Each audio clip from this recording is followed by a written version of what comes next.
Et la Chine et les États-Unis en plein pourparlers, la correspondance à Pékin de Yenali. Wang Yi a appelé à une relation stable entre les États-Unis et la Chine et une gestion des divergences avec calme. L'ordre du jour pour cette visite, c'est bien sûr la guerre entre Israël et le Hamas.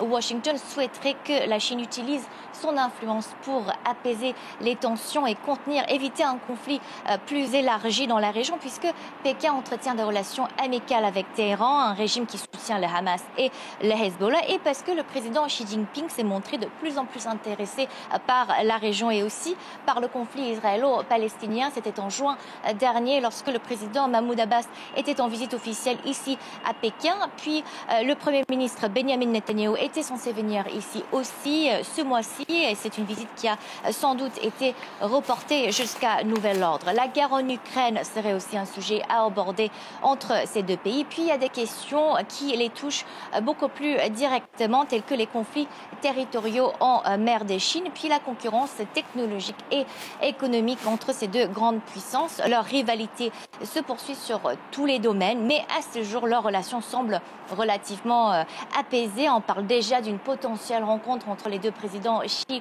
et Biden lors du sommet APEC. C'est la coopération économique pour l'Asie-Pacifique qui se tiendra à San Francisco en novembre.